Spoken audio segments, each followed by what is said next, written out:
আসসালামু আলাইকুম প্রিয় প্রশিক্ষণার্থী। আজকে আমরা 48 নম্বর ক্লাসটি দেখব। পাওয়ার পয়েন্টে রয়েছে এর মধ্যে কাস্টম অ্যানিমেশন থেকে অ্যাডভান্স স্লাইড পর্যন্ত।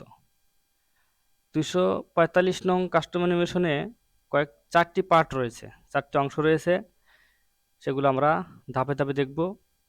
তো প্রথমে আমরা দেখব হচ্ছে অ্যাড ইফেক্ট। কাস্টম অ্যানিমেশনের অ্যাড ইফেক্ট। অ্যাড ইফেক্ট হচ্ছে অ্যানিমেশনের মধ্যে ইফেক্ট দেওয়া। বিভিন্ন ধরনের ইফেক্ট রয়েছে। আমি প্রথমে কিছু একটা লিখে নিয়েছি। এখন অ্যানিমেশন থেকে click animation, custom animation click করব। এখানে একটা কাস্টম অ্যানিমেশন বার দেখতে পারবো। এখান থেকে অ্যাড ইফেক্ট, ইনহ্যান্স থেকে আমরা যে কোনো নিতে পারি, যে কোনো একটি নিতে পারি। এবং মোর ইফেক্টের মধ্যে গেলে আরও অনেক ধরনের ইফেক্ট দেখতে পারবো। এখান থেকে আমরা যে কোনো একটা ক্লিক করলে সেটা পেজে দেখাচ্ছে যে কেমন স্লাইডটা কেমন হবে, শোটা কেমন হবে দেখাচ্ছে। এখানে আমরা দেখে পছন্দ করে ওকে দিলে এটা অ্যাপ্লাই হয়ে যাবে। কাস্টম অ্যানিমেশনের আরেকটি হচ্ছে ইনহ্যান্স। ইনহ্যান্সটি আরেক ধরনের আরেকটি সুবিধা। কিছু একটা লিখে নিলাম, পরবর্তী বক্সে অ্যাড ইফেক্ট থেকে এখান থেকে আমরা এন্ট্রান্স দেখছি।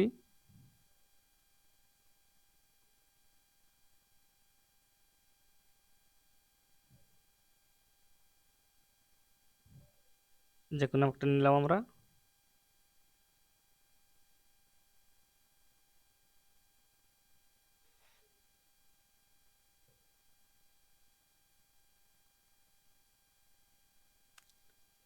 তিন নাম্বার রয়েছে এক্সিট।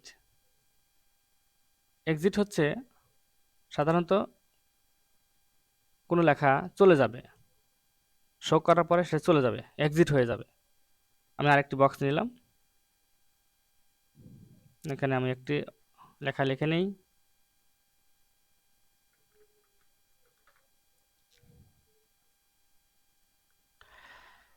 এই লেখাটি আমি স্লাইড শেষে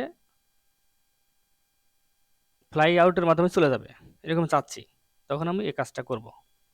এখানে প্লে দিলে দেখাচ্ছে প্রথমে এরকম আসবে, পরেরটা এরকম আসবে, আর লাস্টেরটা এভাবে সিরাজগঞ্জ লেখা চলে যাবে। তারপর হচ্ছে motion path. Custom animation motion path.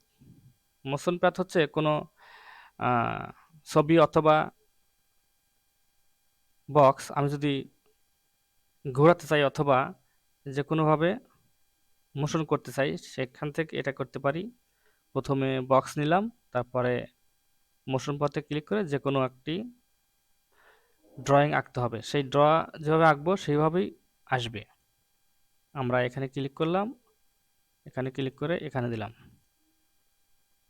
Double click করলে এই বক্সটি এখানে চলে আসবে। এটা একাধিকবার করা যায়।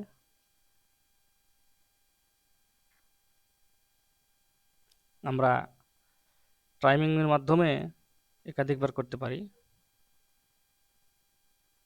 রিপিট 5 বার দিলাম, ওকে দিলাম, 5 বার এটা হবে।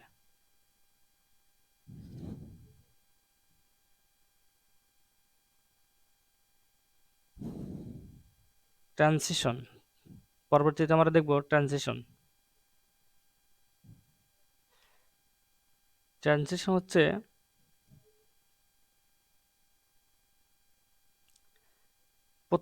স্লাইডের প্রথমেই আমাদের একটা ইফেক্ট দেখাবে। সেই ইফেক্টটা এখান থেকে আমরা সিলেক্ট করতে পারি। মোরে আরও অনেকগুলো আছে, এটা আমরা ক্লিক করলাম, এরকম হলো। ট্রানজিশন সাউন্ড, বিভিন্ন সাউন্ড দেওয়া যায় এখানে। এখানে ক্লিক করলে সেই সাউন্ডটা অ্যাপ্লাই হবে। এটা স্পিড কমানো এবং বাড়ানো যায়। ফাস্ট আছে, স্লো আছে, মিডিয়াম আছে। এটা প্রথমেই যে ট্রানজিশন আসবে সেটা। আর অ্যাডভান্স স্লাইড হচ্ছে আমরা মাউসের মাধ্যমে ক্লিক করতে পারি অথবা অটোমেটিক্যালি টাইম সেট করে দিতে পারি, এত সময় পর পর এটি দেখাবে। এখন অ্যাপ্লাই টু অল দিলে সম্পূর্ণ স্লাইডটি এরকমভাবে হয়ে গেছে আমরা যেভাবে চাচ্ছি। এ পর্যায়ে আমরা পূর্বজ্ঞান যাচাই দেখব। পূর্বজ্ঞান যাচাই রয়েছে হচ্ছে মাইক্রোসফট পাওয়ার পয়েন্টে কাস্টম অ্যানিমেশন এর ব্যবহার। আমরা এতক্ষণ মাউসের মাধ্যমে দেখলাম, এখন আমরা কিবোর্ডের মাধ্যমে দেখব।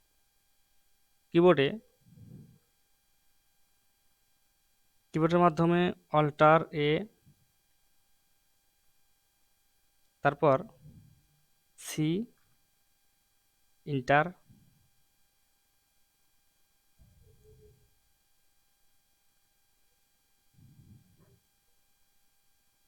যে কোনো একটা সিলেক্ট থাকতে হবে।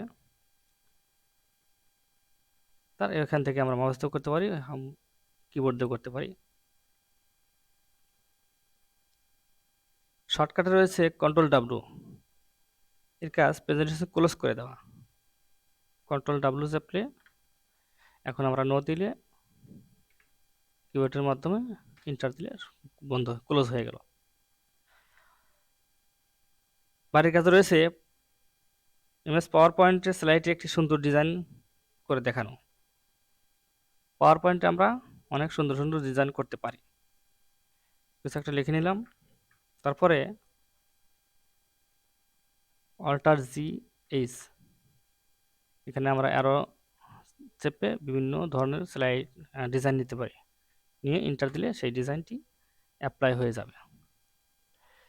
এই ছিল আজকের ক্লাস, সবাইকে ধন্যবাদ।